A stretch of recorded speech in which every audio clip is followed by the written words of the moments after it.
In the aisle, he sat alone in a chair. He was dressed up in all his old flair. Someone whispers that he used to travel internationally. To see him playing in here is the height of irrationality. He had all of his buttons laid out. It was all a little embarrassing, no doubt.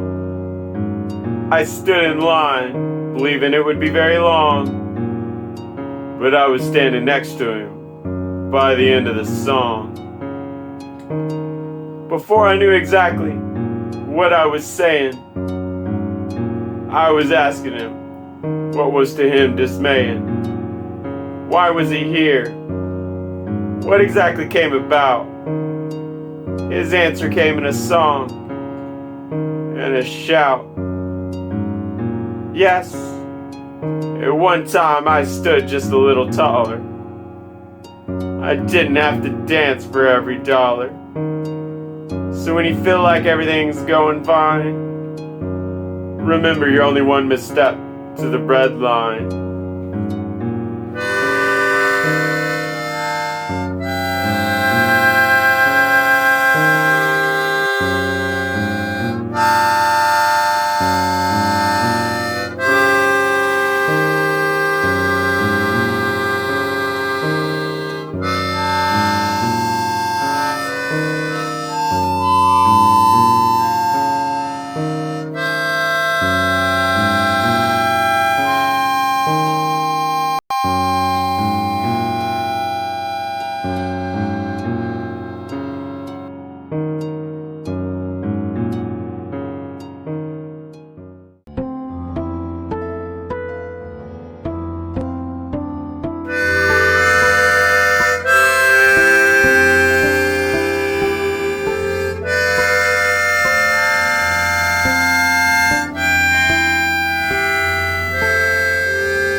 You say you never meant for this to happen to me, to make the same mistake before you got your degree.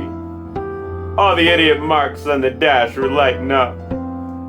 How would it have been different if you were free? You look in the mirror and try to exactly foresee whether you can get rid of it after the breakup. In the wilderness is where you got your house. Addition will fix everything, says the spouse. He says it's love, but must mean it in vain, since he does nothing to help but cheat. At your most vulnerable, you must compete. With her, he now is in his domain. For the young ones, you always have to explain how he only thought of how to use their pain.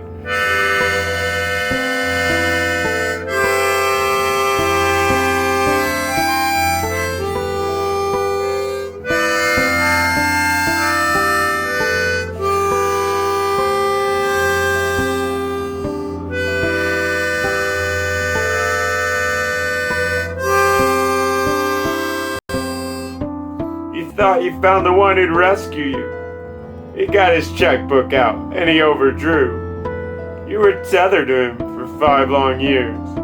You were reliant, but you didn't have any qualms until you were forced to call into your mom's. Because he turned when he had too many beers. You left the ship and had to visit the island's prison. The blood was dripping and bruises had already risen. You thought you had to lie in order to attain your future, so you could be and feel secure. But it sure wasn't making you feel very pure. You didn't want to feel like you'd thrown it down the drain, 'cause he only thought of how to use their pain.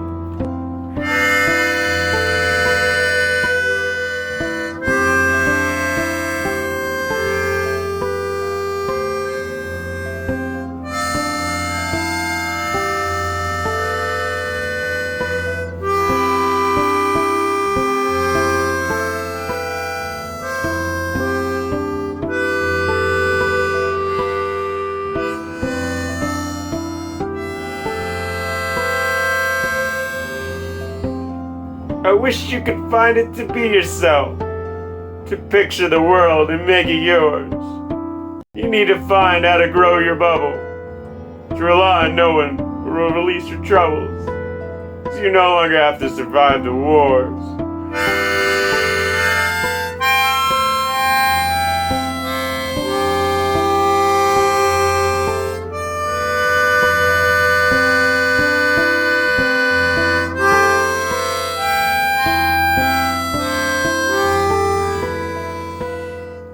You knew to escape when the glass was punched.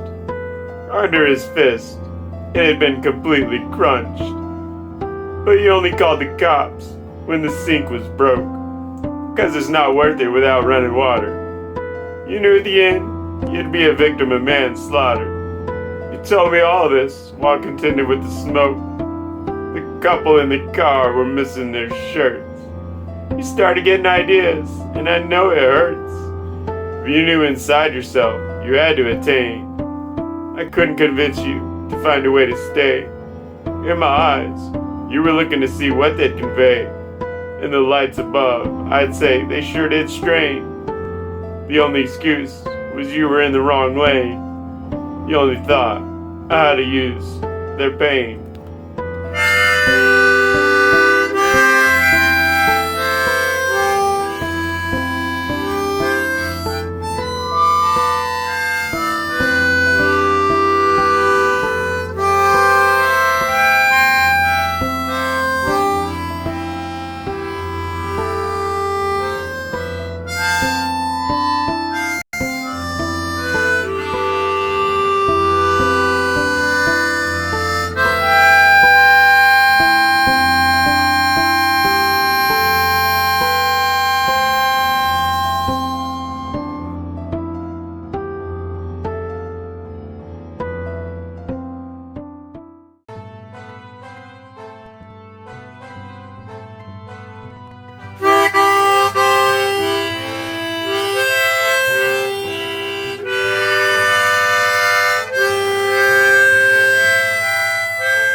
When I opened my mailbox, I had some letters.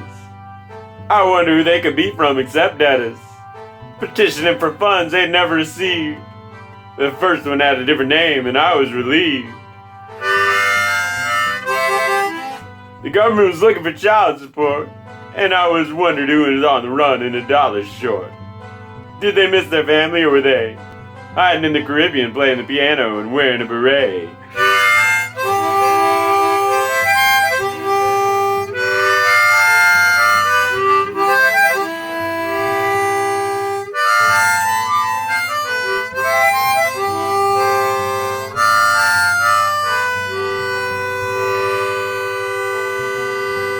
The second letter was stamped important information.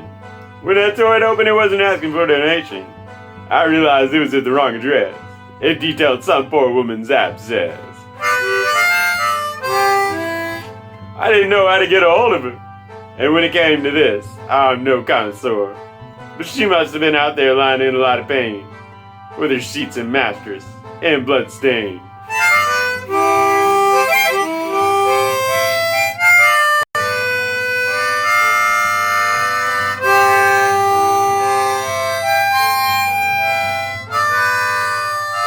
The third commanded me to open right away. When I cut it open, out came a rug I was to pray. On and a ring I was to wear in a form, to pass through the storm.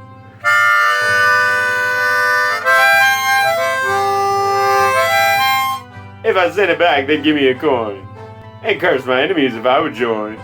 I put my neighbor's name down when I was drunk, so they could start getting all this junk.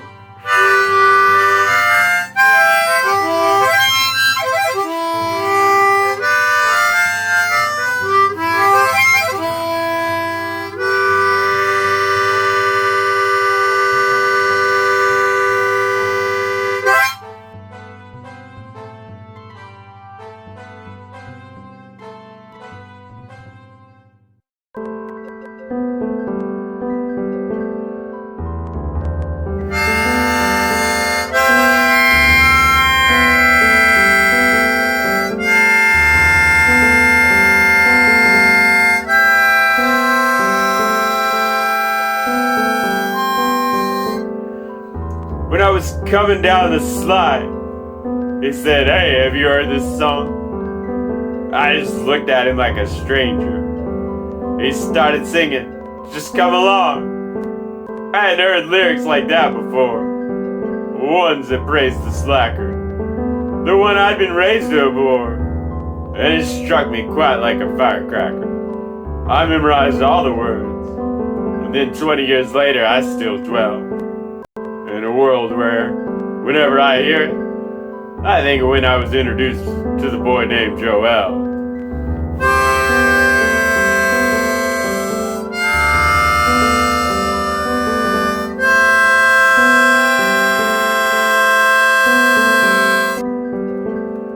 I watched him bloody himself, fall off and break his arm. I was alarmed since I hadn't seen Joel had fallen such a charm. He smiled as he recounted the deed, though to be real, there were tears that day, even though he'd like us to forget that, as if we hadn't seen his time of dismay. One's body can be broken and still, they have their pride, not dispel. No worries, it's only my bones. Could only be said by one named Joel.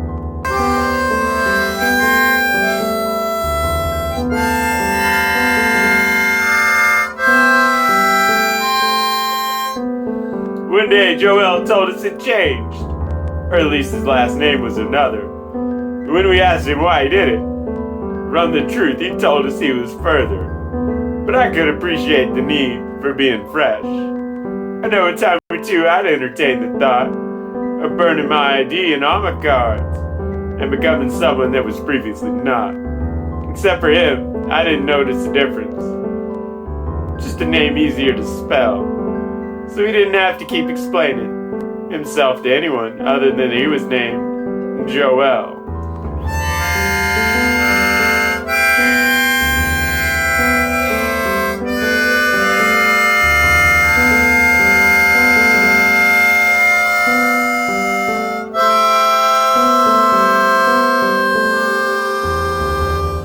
A paralyzed lizard climbed over a rock, chasing a cricket for its dinner. Joel stomped on it, and I was ashamed at the laughter that arose from this sinner. To take a life is a sacred thing. But he responded, animals are only mechanical, and they were placed on earth for our desires. But I thought, even if true, it's tyrannical. How do you treat what's under your feet, whether it's moving or just a shell? Though I never verbalized it properly, because it's not cool to disagree with the guy named Joel.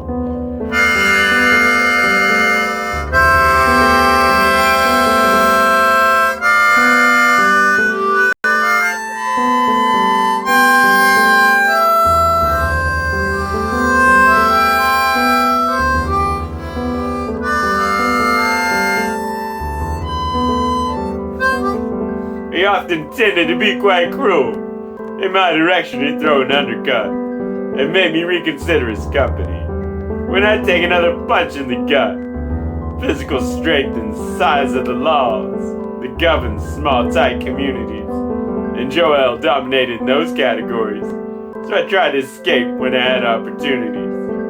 He'd shove you in the ground for a nickel, and forsake you forever for a spell, if it meant he might earn some quarter, because that's what it meant for him, to be Joel.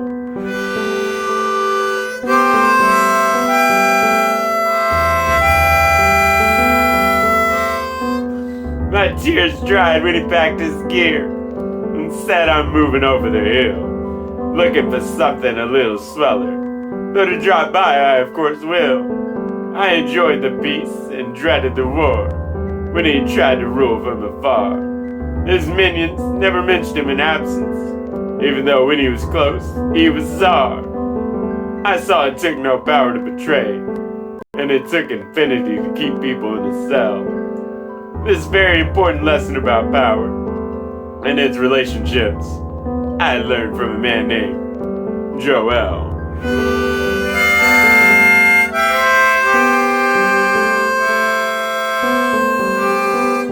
When he started tinkering with tools, I knew we were all in for something.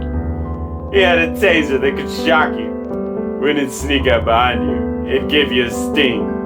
For kicks, it'd get you to writhe on the ground and ruin your day by giving you a tattoo. Fashioned from his homemade gun that he made in his kitchen with the leftover screw. It'd draw anything you wanted if you just paid for one night in a sleazy motel. I never considered the mistakes could be permanent until I met the boy named Joel.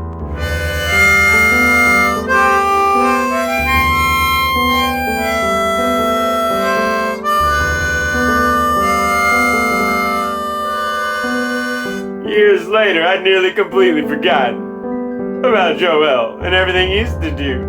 But someone told me he was married to a nice girl everyone wanted to pursue, and that he'd traded his usual polo shirt for a white lab coat and long lists that he'd used to sort out patients and their L's, aches, wells, and cysts. I was glad that he was happy, but mainly thought of what I had to sell to end up with a plot twist like that.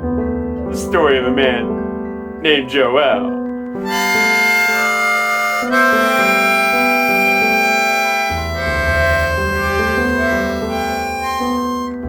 He got into a very serious car crash. I don't know if he was driving too fast, drinking too much, distracted, or on hash, but reconstructive surgery was floated, and they thought he might not be the same. I guess I decided it'd calm a bit and stop and take stock of what happened. But the facts I can't omit. He returned with a stronger vigor. Maybe a person can't make their spirits quell. You can't lock up what you are or who you become. Just another lesson I learned from a man named Joel.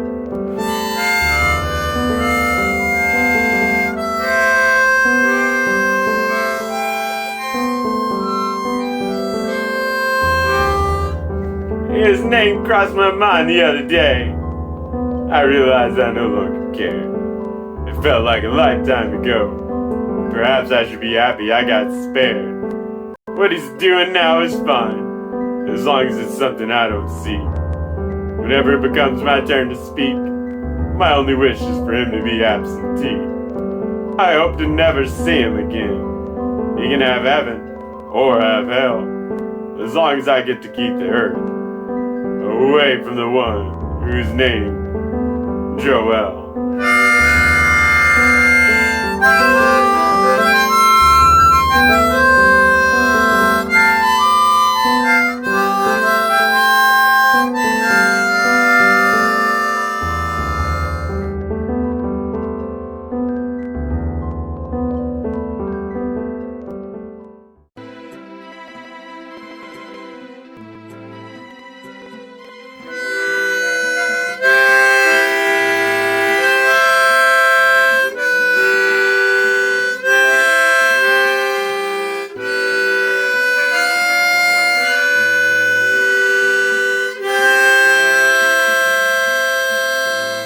It's something you've seen a million times before. He saw his life as a young man a chore, so he decided he was gonna get on TV. He'd cross any line just for people to see. They'd have to reckon when they turned the dial. He even changed to an unnatural hairstyle. To get noticed, he'd go that extra mile.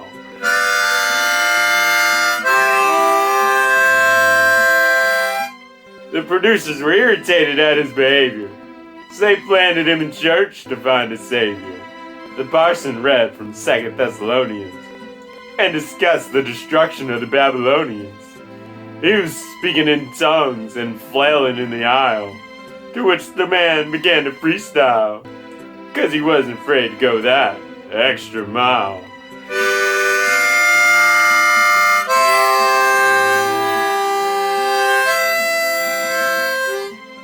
Up the Rocky Mountains he began to hike.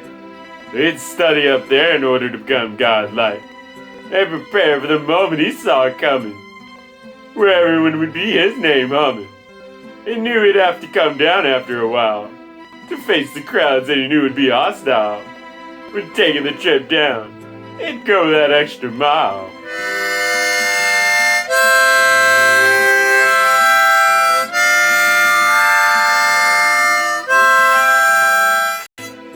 Nielsen ratings didn't like his content, and the ad revenue was no longer being spent. So out in the middle of the freeway he'd hold up rush hour until it got too cold. And alone in his room it felt the building bile. So he'd start playing bombs in the trash pile. He'd blow it all up to go that extra mile.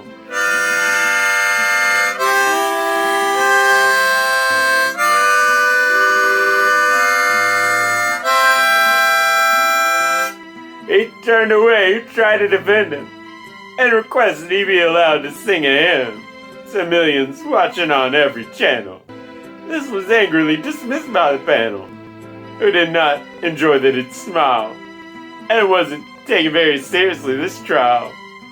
So multiple life sentences sent him that extra mile.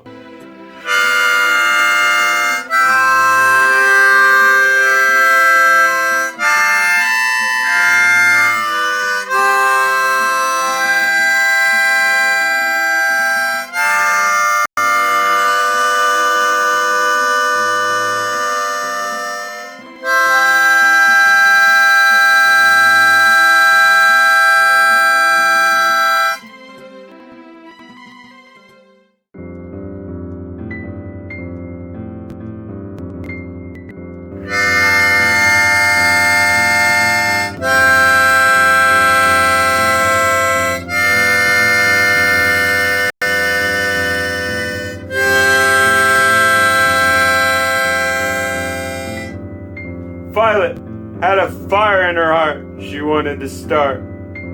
She had a pang in her chest that was starting to smart. You said, hey, don't worry about all the pain.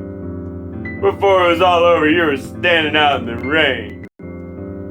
Don't walk alone or try to brave the sidewalk. I know of too many unscrupulous characters to name. Ebony seemed to float above all the gutters. You couldn't help but open up all the shutters. She looked in your window and you pretended to be training. Behind your glasses, you can be seen to be straining. Don't walk alone or try to brave the sidewalk. I know of too many unscrupulous characters to name.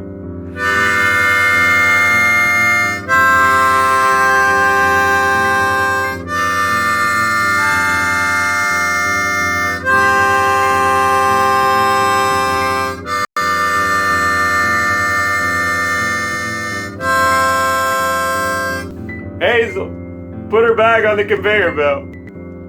To remove her shoes and socks, she knelt. You looked a little too long and she broke, disappearing behind all the guards' smoke. Don't walk alone or try to brave the sidewalk. I know of too many unscrupulous characters to name.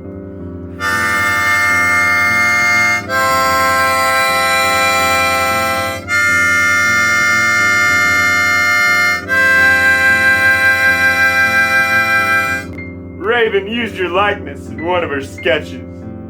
You don't see the resemblance as everyone retches. She's already working on her next manuscript, and the copies of her last one have already shipped.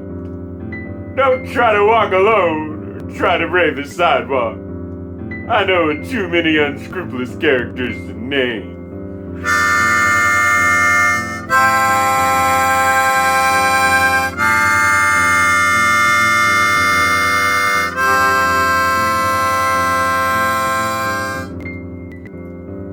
Sage planted all the trees in this meadow, and even though they grew well, it was too slow.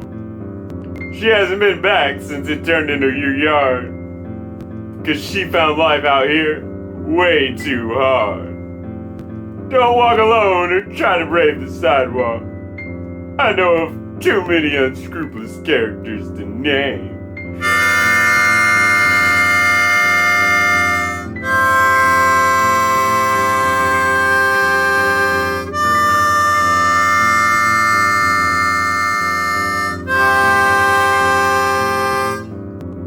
Ivory could feel what you're selling in your eyes.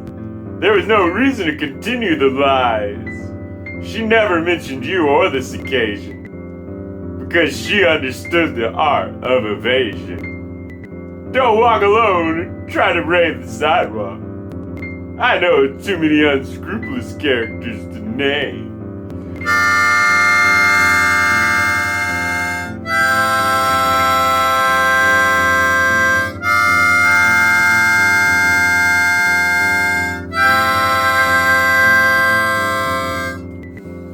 Olive knew just what to do as well as how. When she sees you coming, she slips out a chow. Your attempts at response are met with frustration. But luckily, your seat doubles as a device of flotation. Don't walk alone and try to brave the sidewalk. I know of too many unscrupulous characters to name.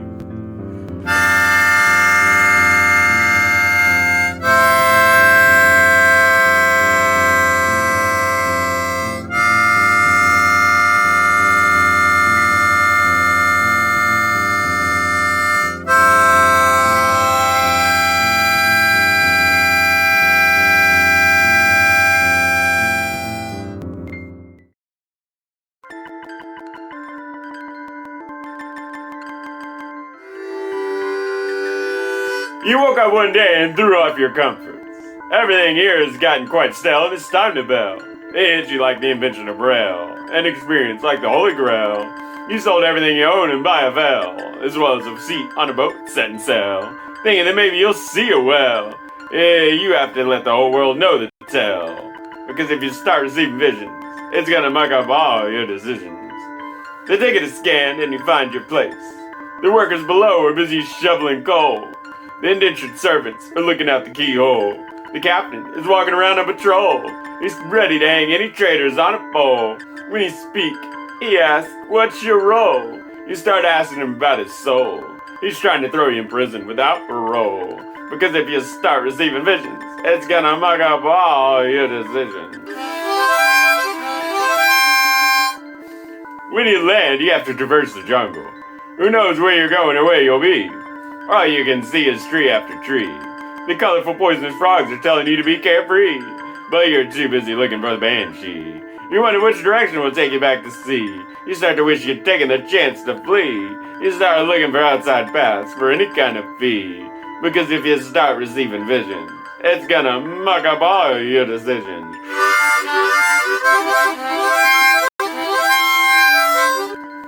You stumble upon the tribe of the uncontacted.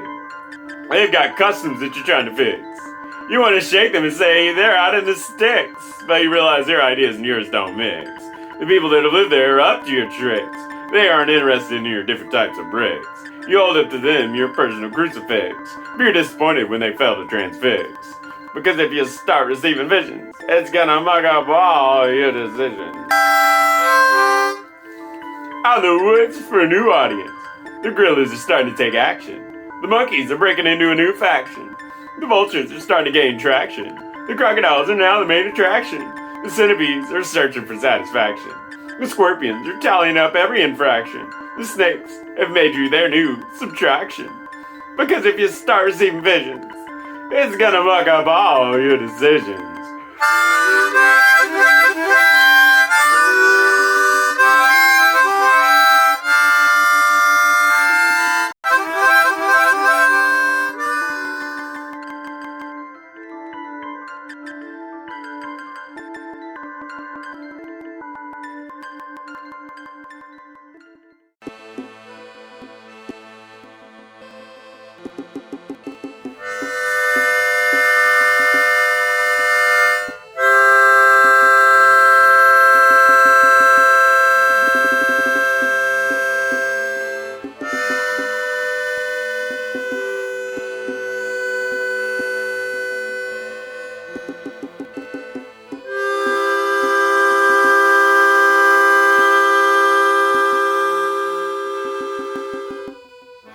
They were reading about a film that had changed the future.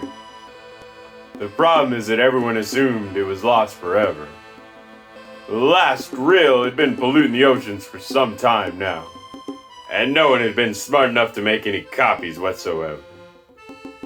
In the back of their mind, they just knew it was not only real, but could actually provide enough to make his discovery a lasting endeavor. There's still people alive today whose lips aren't sealed. They thought the idea of finding and interviewing them was quite clever. Because true meaning can't be created. It has to be revealed.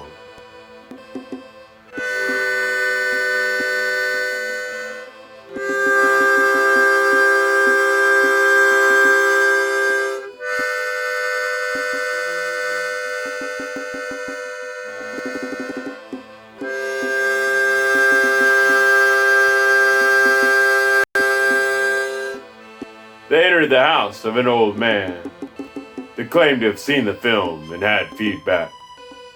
He'd seen it on a date when he was with his future wife, who'd recently died from complications following a heart attack, and who he'd loved so much he wasn't sure life was worth it. How do you keep it moving when all you see is black? To live my life without her is blurring my whole vision field. If I lived in a previous century, I'd have asked to be placed on the rack. Because true meaning can't be created. It has to be revealed.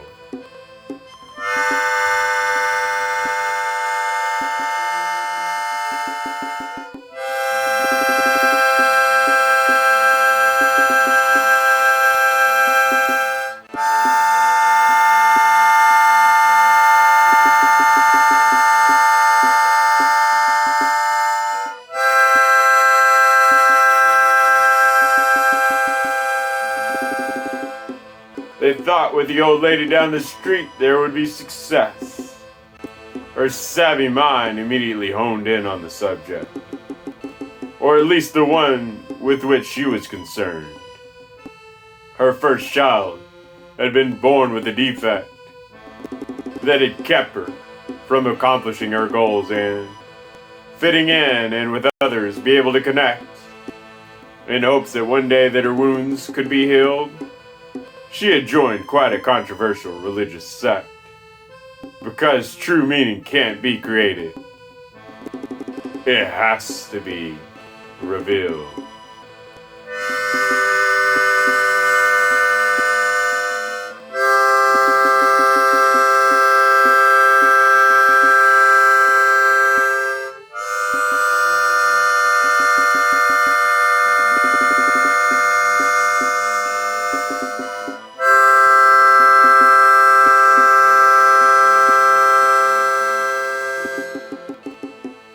Another man contacted them and said, "I know what you're looking for." They were surprised as when they showed up to the man's home, they were shown a tape that was a bootleg of an inferior film. Something that wasn't worth being placed in a catacomb, with actors squawking and trying to crow their ill-rehearsed lines, and a quality of picture that demonstrated quite the syndrome. They took it out, and from the cover it was peeled. Just to make sure no one else watched it, he sprayed it with foam. Because true meaning can't be created. It has to be revealed.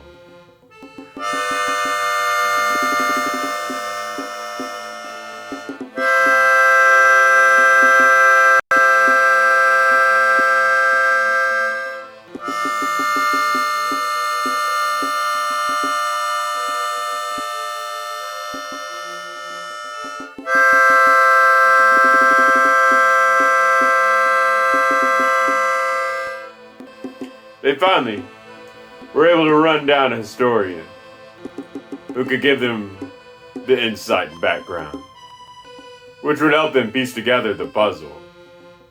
The historian remarked that not many people come around because interest in this medium is quickly dissipating.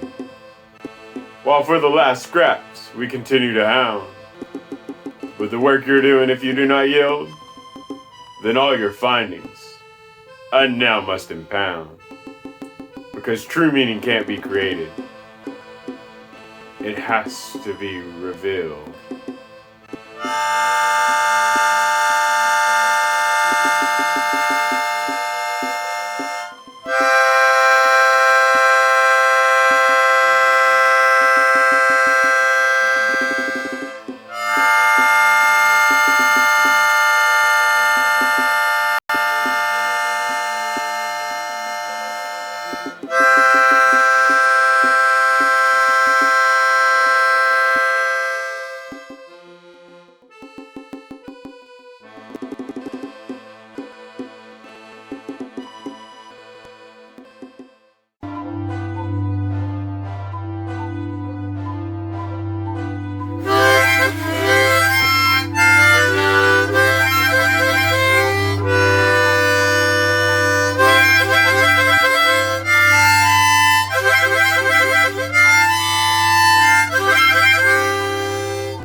He'd just gotten into quite a fight.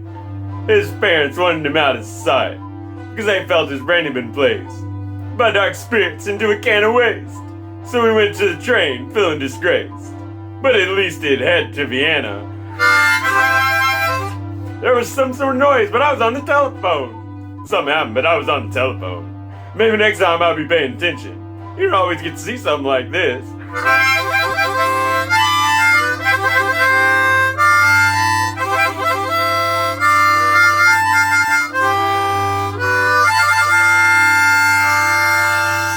After the fact, the family head shrinker said maybe he's a fiend and a drinker, because he'd copied out of so many books that they wanted to throw him in with the crooks.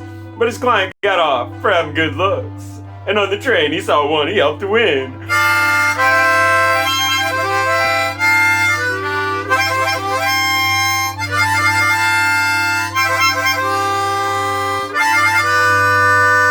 There was some sort of noise, but I was on the telephone. Something happened, but I was on the telephone. Maybe next time I'll be paying attention, because you don't always get to see something like this.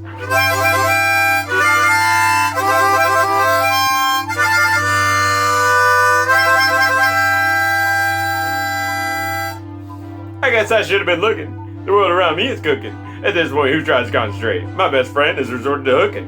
I don't read anymore. I call it booking. How else can I get anyone to concentrate? Our brains are crushed grapes. Call it concentrate. Oh, hold on, I lost my train of thought. It went off again.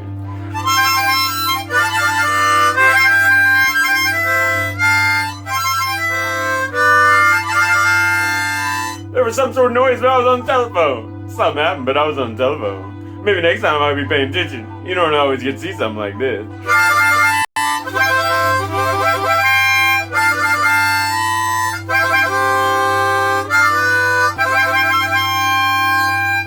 He sent the man so many letters his bag bulged, and every plea and request it indulged, and he left schedules all over the place, waiting to be a key part of the race. But in the end, it was part of the case that the Almighty was displeased with a fist. There was some sort of noise, but I was on the telephone. Something happened, but I was on the telephone. Maybe next time I'll be paying attention. You don't always get to see something like this.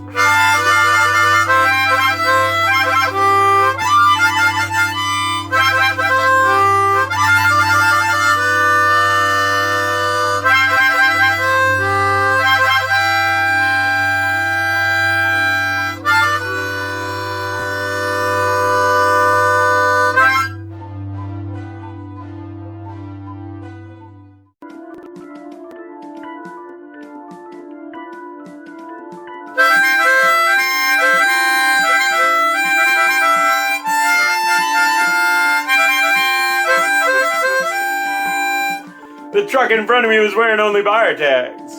Blown out of the back were 50 paper bags.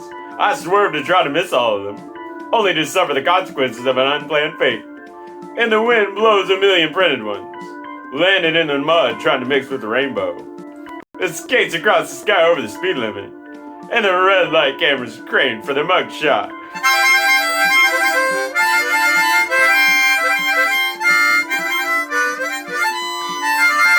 In abbreviated European plates it sped by. It read that it was from the nation of the fruit fly, a new republic created in the center of autocracy, where the man in the booth waves silently, and maybe a bit too seriously as it fills the puddles of the acid rain from the coal mines, where the towns ran on script and lawns, so freshly cut they were more than a little secret.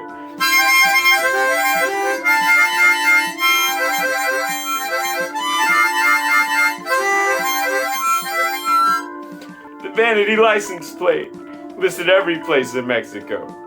It was running right back against the border flow.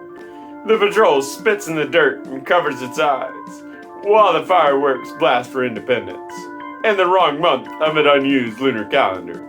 This stopped spinning after unexpected eclipses, blew a hole through my roof, and ended my citizenship, which caused me to reconsider the existence of my hometown.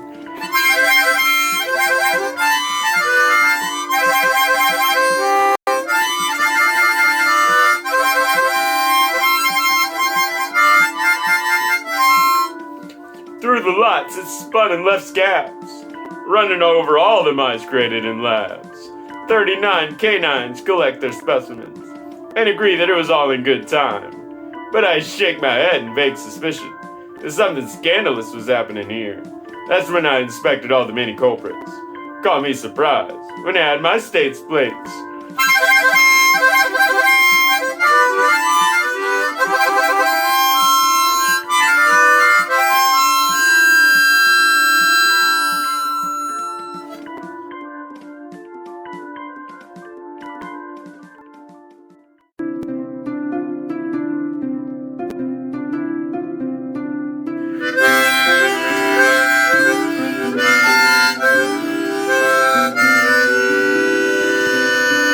They told me he'd just been back from Japan to spy.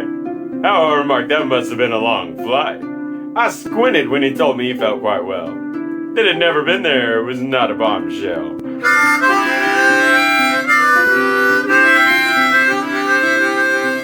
The speaker of the conference said I could get rich. All you have to do is find your niche. The people to the front began to swell. They're stomping on people and sending them to hell. He stood on the stage and told another lie. During the world's formation, I was the God's ally.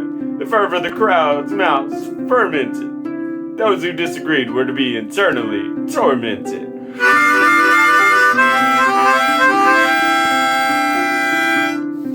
I used to lie and concoct the whole world in my brain. I linked them one by one as if they're a chain. I convinced someone that I had experienced the celluloid. I kept going until everyone's confidence was destroyed.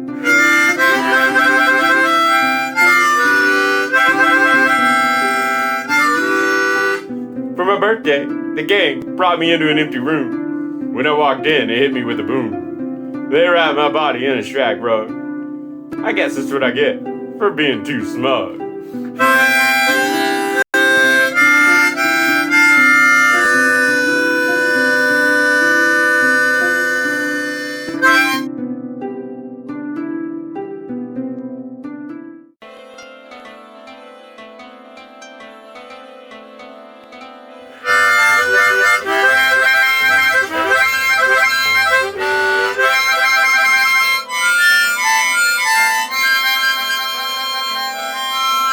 He doesn't sleep at night and blames his pills. He stomps through the house inhumanely. He's shoving things inside him to give him chills. People carry him to bed rather vainly. He really won't do anything to make a difference. How do you expect him to get through the day sanely? They'd have meetings about what to do with him. They drew up a real neat and foolproof plan. But it'd make him abandon it before it began. If you're looking for chaos, he's the man.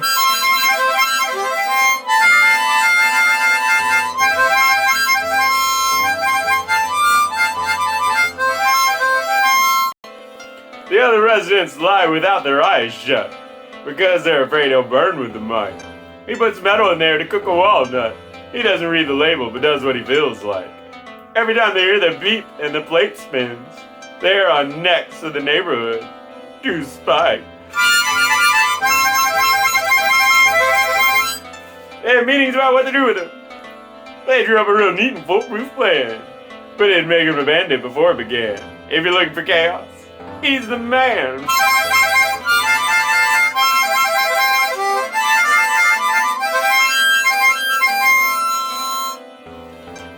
They found all their possessions taken apart. All the nails are loose and the screws stripped. The resident assistant asked him where did he depart? To the hardware store where he's open ship. Everything he needs to put it all together. They were so mad they'd have him whipped.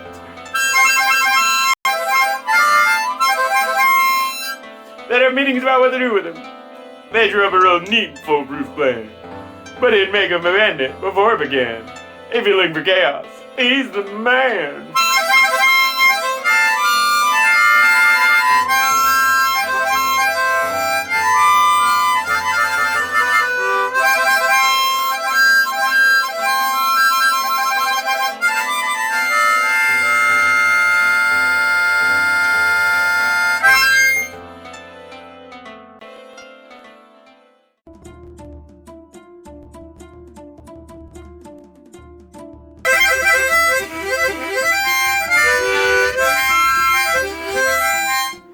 They burned down my castle to kill my household.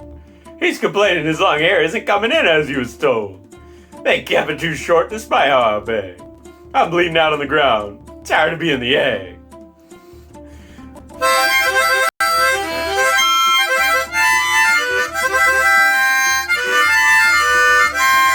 The firefighters pulled me over with their truck.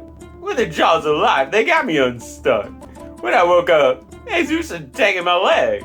I put myself back together because I'm tired of being the egg.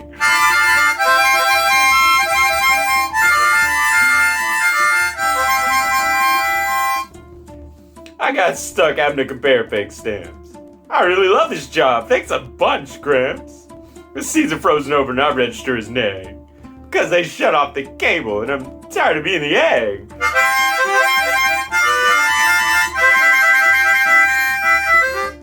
They put me on a shuttle to go so far. Then I'd already be dead before we got to the star. Luckily I remembered to fill up the keg. Because I need it in the work cloud and I'm tired of being the egg.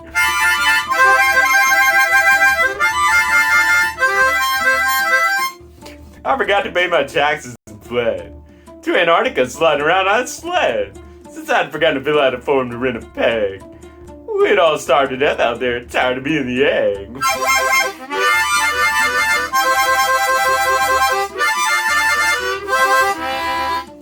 They brought in the Red Army and put me in a shallow grave. They hacked into my solitary brainwave. The man on the street says this happens on the reg, but I circled the wrong answers because I'm tired of being the egg. For me, she was a little too religious. They let her into college, it was prestigious. Despite her suffering from carpal tunnel and going by Meg. Her teeth need work, but she's tired of being the egg.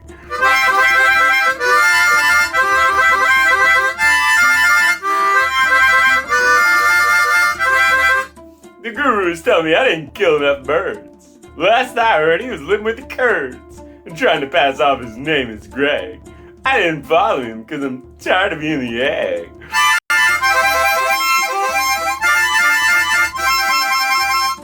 Grandmother's house is quite haunted. Every room pumps out propaganda, but she's not daunted. She keeps gunpowder in the cabinets instead of nutmeg. I'm pouring it all out because I'm tired of being the egg.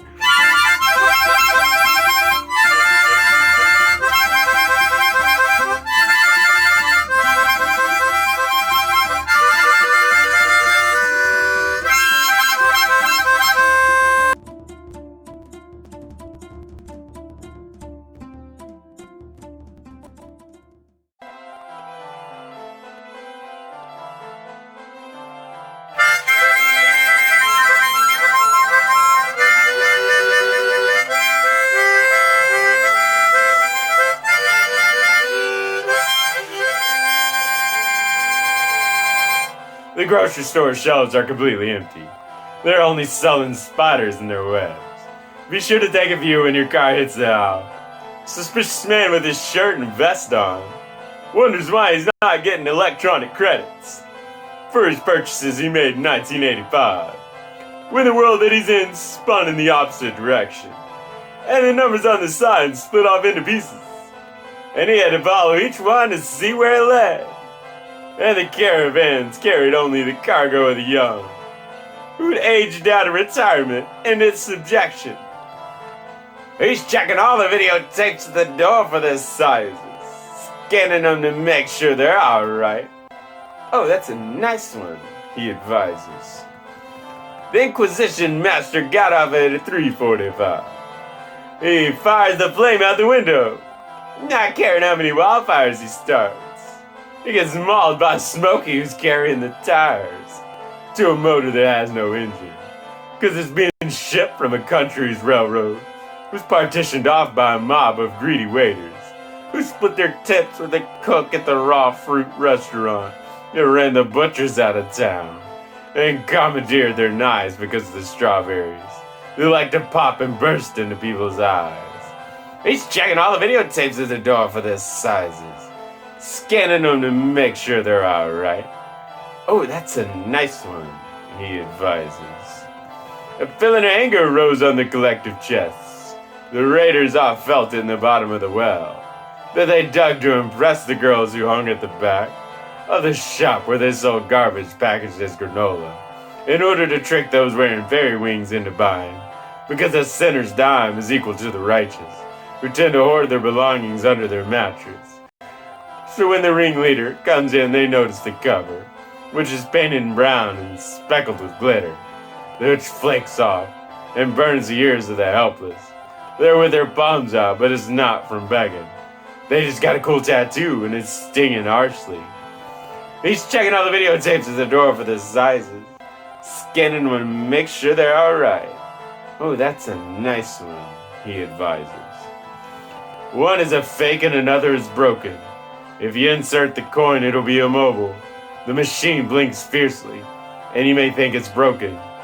But the money is parted into a billion little pieces. Absent from the remains of those who copied, the man with the carpet shouts as to why you can't. Bury the rest until you found the replacement. His voice's cadence disturbs even the initiated, who wonders if he'd been completely misplaced. While the elected official shines lights in his eyes to see if anything is left in there but static. He's checking all the videotapes at the door for their sizes, scanning them to make sure they're alright. Oh, that's a nice one, he advises.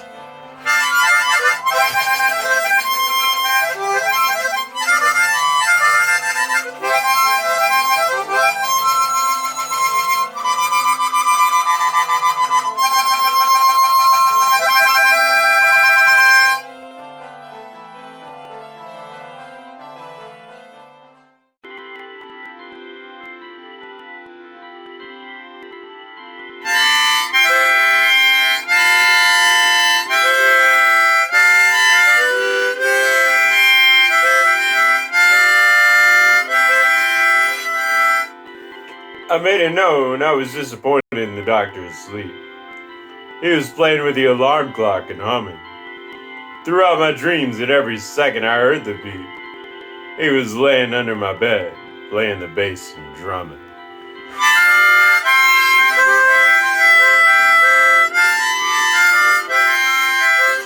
Why is it that every day I'm so upset? Every conversation ends in a match of screaming. Every person considers my presence a threat, and I have to leave with my head steaming.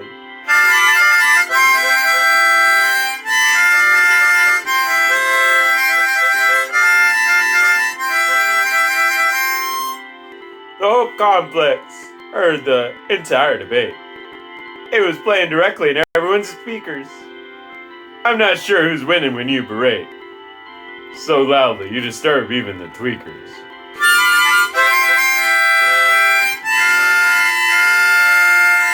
Why is it that every day I'm so upset? Every conversation ends in a match of screaming.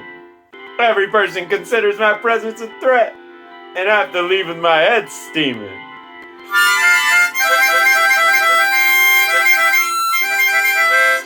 I stood up in the meeting and let my feelings known. The others all hissed and against me plotted.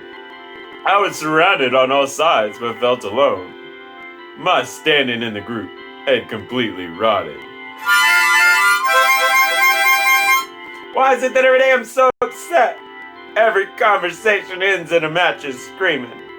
Every person considers my presence a threat, and I have to leave with my head steaming.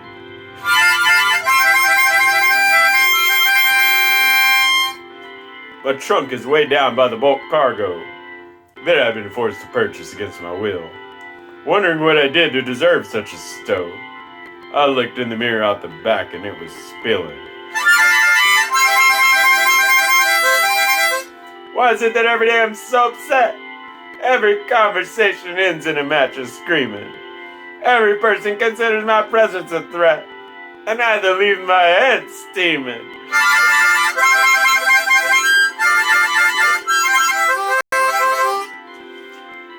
The one in charge says, "Hey, get to work." And the protector says, "Don't take that from him." With tears in his eyes, he goes berserk. I fill the complaint box with my pseudonym.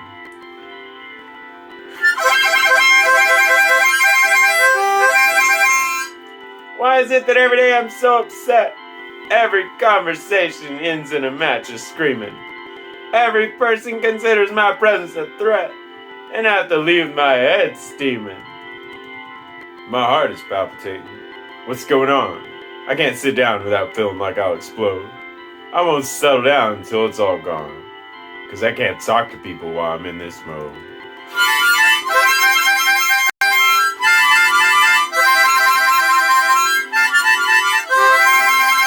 Why is it every day I'm so upset?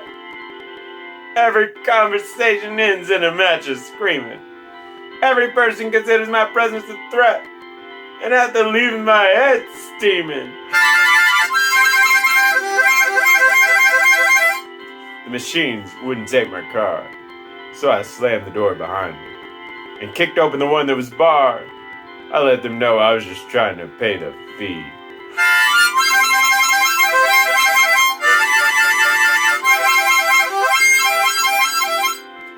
Why is it every day that I'm so upset? Every conversation ends in a match of screaming. Every person considers my presence a threat, and I have to leave without my head steaming.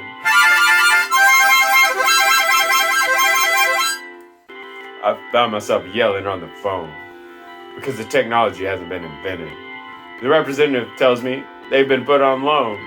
I'm wondering how people can be rented. Why is it that every day I'm so upset? Every conversation ends in a match of screaming. Every person considers my presence a threat, and I have to leave my head steaming.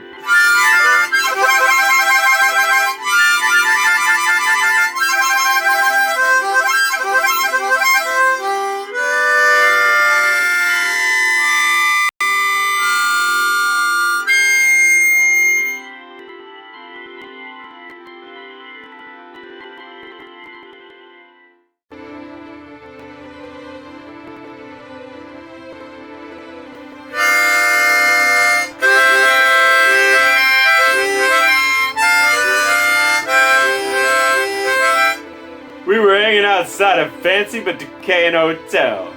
It once housed all the people that had struck the oil well. Today it just housed the bums like me they kept out of doors. All the people that remember its past bit the comet like the dinosaurs. I bet you can still get in there if you really know some folks. But my only companion was my sidekick, who could only make some jokes. He said he noticed some shifty dudes with stains on their ties. One of them shouted at us that the dead had begun to rise.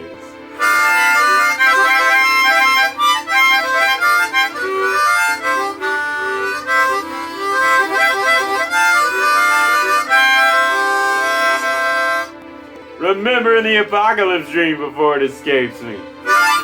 Remembering the apocalypse dream before it escapes me. Remembering the apocalypse dream before it escapes me. It really didn't turn out all that bad. I'm spending most of my time cleaning my mind of debris.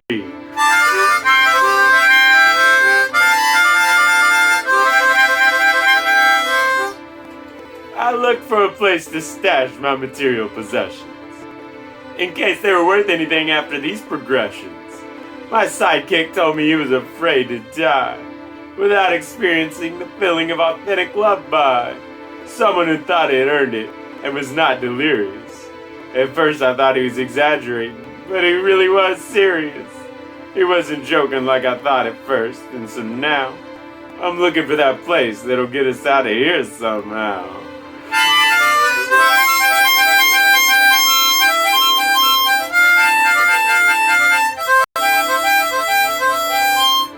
Remembering the apocalypse dream before it escapes me. Remembering the apocalypse dream before it escapes me. Remembering the apocalypse dream before it escapes me. It really didn't turn out all that bad. I'm spending all of my time cleaning my mind of debris. At this moment it's all fading away and I can't see the next 12 hours of my life being reduced to a text that was drunkenly rolled up and shipped by the hotel supervisor that's collected the cash registers of every miser who laughed when they reinvigorated Journey to the Front. of the place where it was all staged as a marketing stunt to get the place back open, and for that we had to fry. But I guess every pathetic person needs to find themselves a fall guy.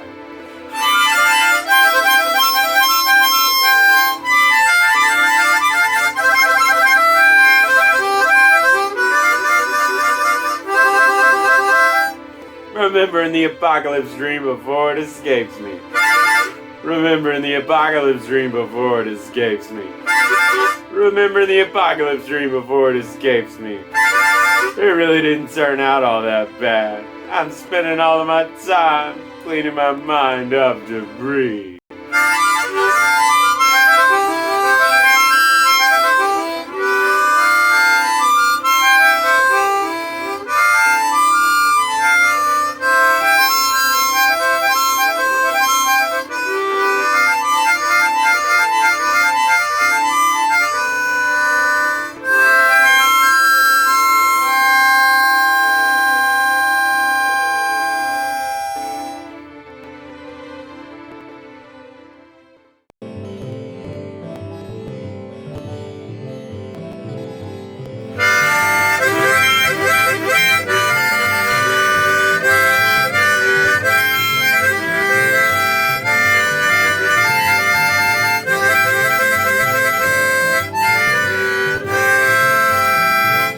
People in the desert were bad off. No food, no water, no the baby cried.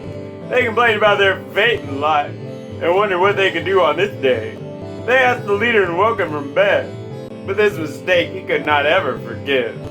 We could really use a snack or a soda, said one of them in a voice so very small. Oh yes, said the leader and got his box. Opened it, he placed at all their feet. Out of it climbed a serpent and a snake. Before one made the first bite, it told him, "You're really talking out of your ass."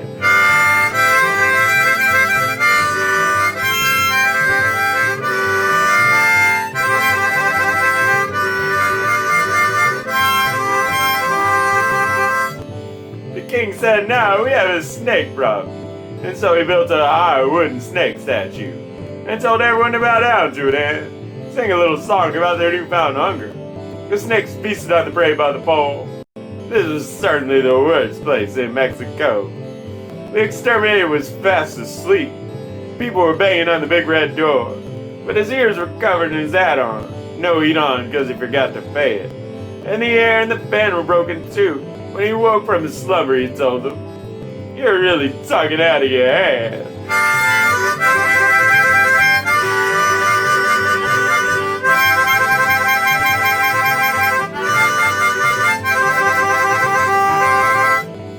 Ballard was a true man of the Wild West. He kept his six-shooter on his right hip and his long rifle placed on the left side. He never had to use them because of how he was respected but not so feared. No one felt the need to challenge him. One day some gold showed up on his doorstep. It had a note attached to its bag. It read, "This is from the very king itself. Work for me and we'll take the whole world. I need a man with a gun and some eyes." Ballard tore the note and said to himself, "You're really talking out of your ass."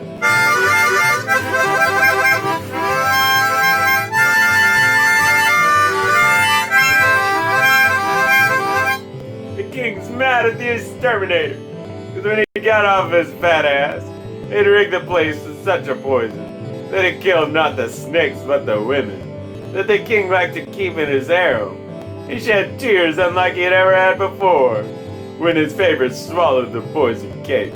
He wept by her bed even as she choked on all the words that would have condemned him. See, the woman didn't in fact love the man because he would respect her kidnapper. She was only able to say the words, "You really must be talking out of your ass."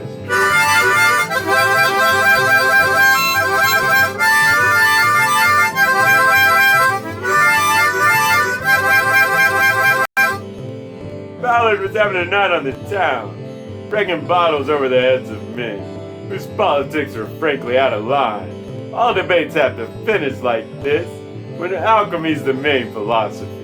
The exterminator tried to confront and shouted at Ballard about his teeth. The indentured salesman's very nervous, and the bartender has become quite ill. They all looked at them in complete silence, wondering as to how Ballard would react. He turned and told the exterminator, "You really must be talking out of your ass."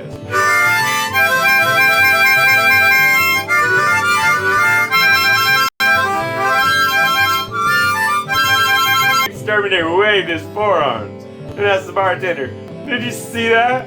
The bartender bent over a bucket, since he had too much of his own supplies. The indentured salesman's no help either, because he's addicted to laughing gas.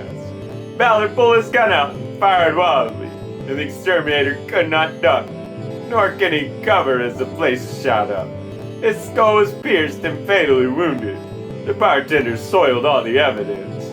The indentured salesman's chuckling and said, "You really must be talking out of your ass."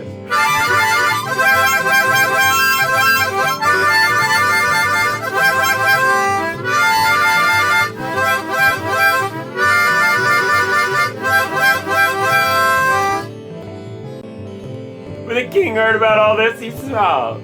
"I've got to get this Ballard on my side," he said as he counted up his figures and sent all his messengers to the bar. Ballard again dismissed their presence, but the bartender said, "Look at that gold." The indentured salesman salivates and tells Ballard that only gold is true. Take advice, obey the king to be king. The bartender nods as if with agreement. The exterminator only twitches. "If you turn all this down, son, all I'll say, you really must be talking out of your ass."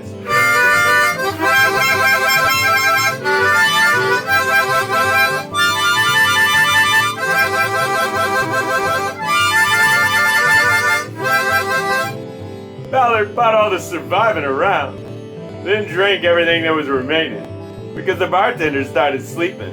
The king's messengers needed an answer, and probed the drunk man to end his night soon. "It's only 4:30 in the morning, and I needn't be at work until sunrise. I can stand to be just a little late. Life is not made to be a filled-out form. I cannot be wrong to want more than you." Ballard's placing his hands on their shoulders. This time the messengers were who told him, "You really must be talking out of your ass."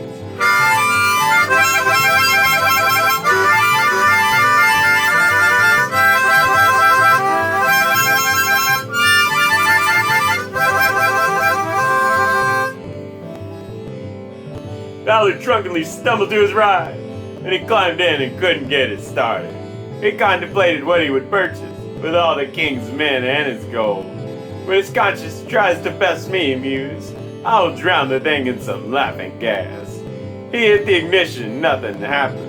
The gears would not turn or try to sputter. He hit it as hard as he could 3 times, but the response was a silent nothing.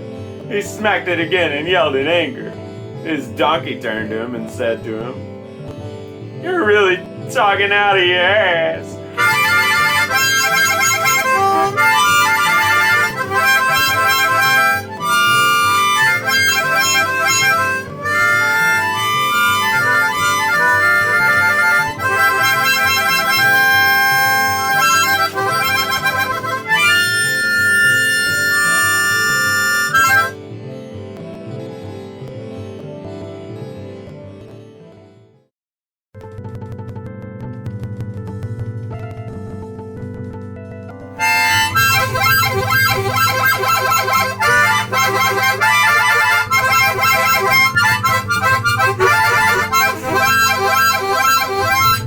They placed riflemen on the building and pointed a laser in my left eye. I shut it out in pure annoyance, and the shot missed just a little high. I'm running. I'm not exactly sure what I did. I'm running. On the right of my head, everyone bid.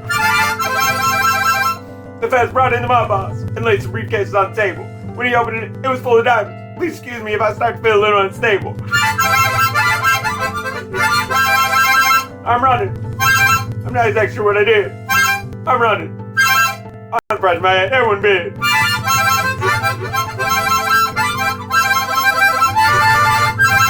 After I finished the entire meal, the waiter informed me I had poison pills, crushed up in every entree and drink. It didn't do much, but it made me too high to pay the bills. I'm running. I'm not exactly sure what I did. I'm running. On the price of my head, everyone bid. Cigar Wednesday was off to a rough start. I asked the tobacco man why the gap exploded. He wrote some things down and laughed. I found the messages a little foreboding. I'm running. I'm not exactly sure what I did. I'm running. On the price of my head, everyone bid.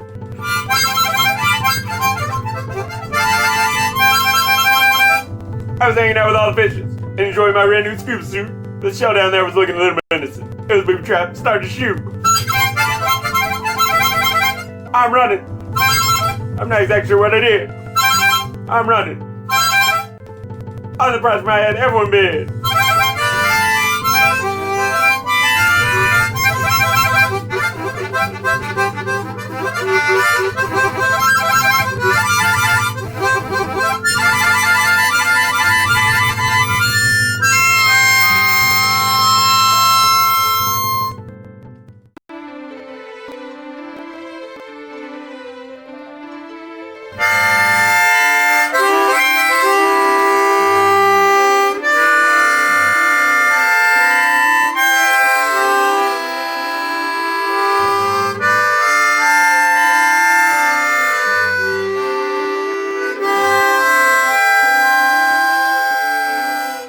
Well, little friend T-shirt had some trouble.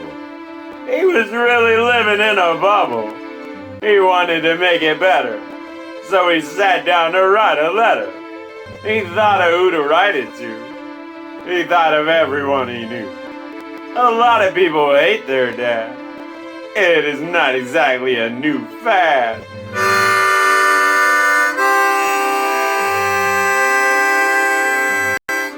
It was the best letter ever sent. With his life, he certainly was not content. He composed a masterpiece he'd have thrown out, but friend T-shirt needed it off his chest, no doubt.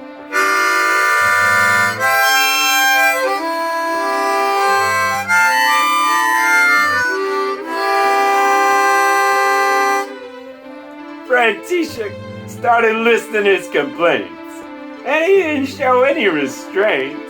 His daddy kept him from his pearl, the one whose hair was always in curls, though she never got his wanted permission, because in his eyes she was just a magician, aimlessly banging away at a drum, or picking up everything she could strum. I promise it isn't the money I'm looking for, she would at all times on her knees implore.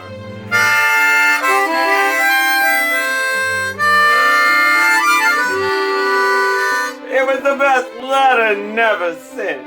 With his life, he certainly was not content. He composed a masterpiece he'd have thrown out, but friend T-shirt needed it off his chest, no doubt. Friend T-shirt wrote to his dad he hates his 9 to 5. Is this what everybody has to do to survive? Punch in a few numbers, figures, and safety instructions? Or looking at my health insurance deductions? I want to be a traveler, a hunter, or a drifter, not worrying whether my problems are mountain swifter. Or maybe I can stay in and ride at all hours of day, not experience any noise but the showers. Please don't make me go in tomorrow, I can't take it. They can't fire me, because I just quit. It was the best letter never sent. With his life, he certainly was not content. He composed a masterpiece he'd have thrown out, but friend T-shirt needed off his chest, no doubt. Friend T-shirt's father seemed to bow 8 times a day, and read his book and then constantly be compelled to pray, and visit the sacred places and touch all the bones. He was always concerned about what would happen to his bones. Friend T-shirt didn't believe, and for this he was disapproved. The chanting outside the door wouldn't make him move. Still, his dad put him in a tie in the sacred week, and made sure above all his personal appearance was sleek. To friend T-shirt's complaints, his dad only shushed, placing his fingers on his lips in a move of disgust. was the best letter never sent. With his life, he certainly was not content. He composed a masterpiece he'd have thrown out, but František needed it off his chest, no doubt. František's father brought him into such a terror that every time the door slammed, he feared his error. What had he done wrong today, or had he failed to accomplish the task that had been left detailed on a list with a time stamped for completion? Each ounce of his energy was marked off for depletion. His flying rage would make him cower in the corner, as if this would justify the action of the scorner. The letter served as a protest of the fury. He was trembling from the radiation like Madame Curie. It was the best letter never sent. With his life, he certainly was not content. He composed a masterpiece he'd have thrown out, but František needed it off his chest, no doubt. František complained that when he was a young boy, out the door he was kept out and left to enjoy the freezing weather in the middle of the night, and that's what he gets just out of spite. Despite how he slammed against the door and shouted, František would not find the style of parenting touted in all the books he'd later read at university. And in this letter he'd point out all the perversity of the physical discipline that did not correct, but had not only his childhood, but his adulthood wrecked. It was the best letter never sent. With his life, he certainly was not content. He composed a masterpiece he'd have thrown out, but František needed it off his chest, no doubt.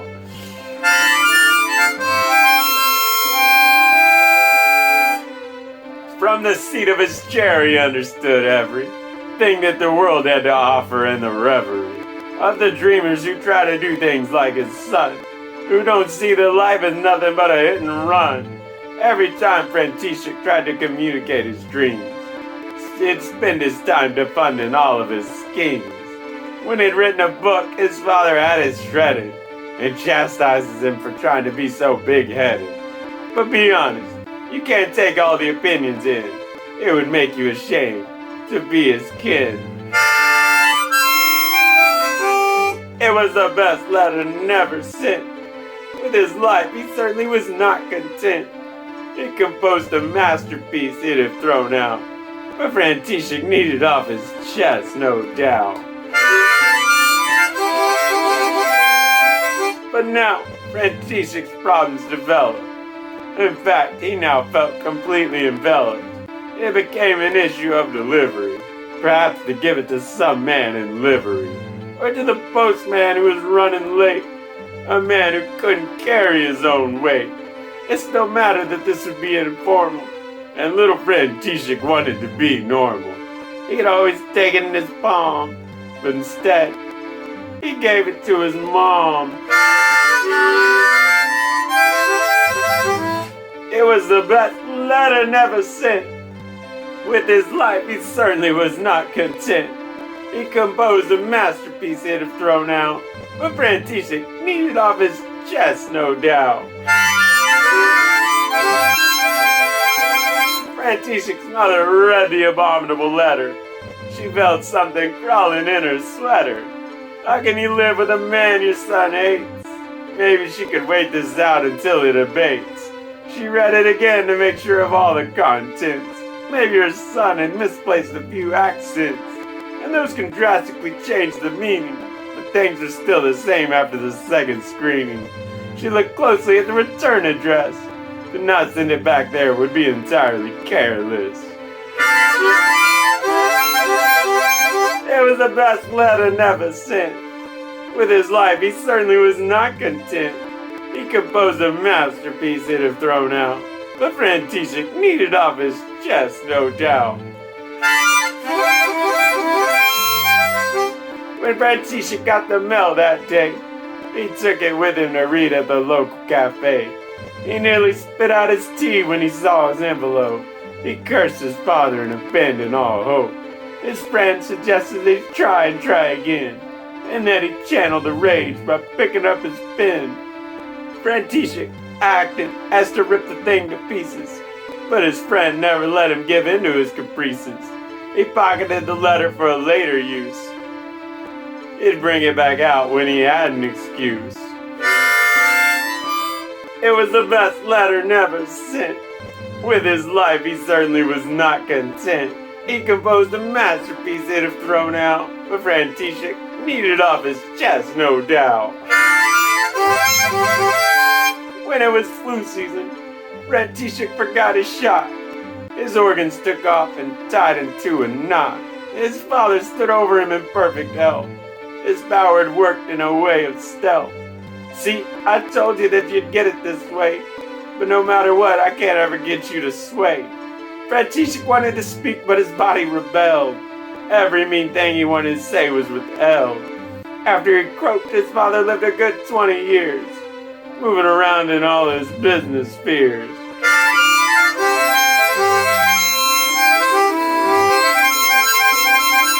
It was the best letter never sent. With his life, he certainly was not content. He composed a masterpiece he'd have thrown out, but František needed it off his chest, no doubt.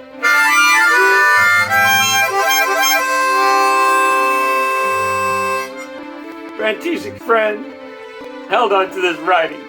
He read it again and did not find it unexciting. That the father never read it is no matter. He wouldn't have unless a waiter served it on a platter.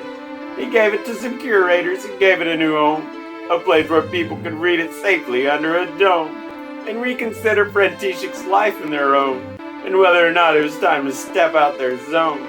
Because all people face times of change, even if the furniture needs a rearrange. It was the best letter never sent. With his life, he certainly was not content. He composed a masterpiece he'd have thrown out, but František needed it off his chest, no doubt.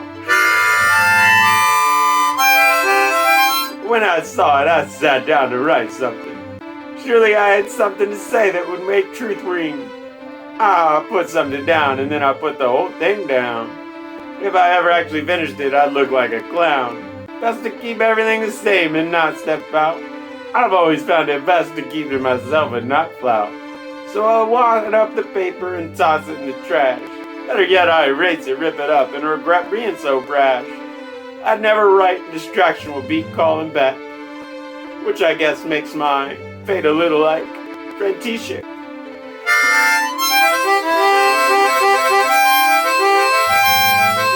It was the best letter never sent. With his life, he certainly was not content. He composed a masterpiece he'd have thrown out, but František needed it off his chest, no doubt. Now I'm only left to stop and reflect, and look around at cause and effect. I can be quite honest about my life, and how the unsent is filled with rife. I've burned out too many times. Maybe I should have handed out more times. People need them more than me, I never use them. After all this, who can I possibly condemn? When all of my plans and my future is wrecked, here I am today, only able to think a little František. It was the best letter ever sent. With his life, he certainly was not content. He composed a masterpiece he'd have thrown out, but František needed off his chest, no doubt.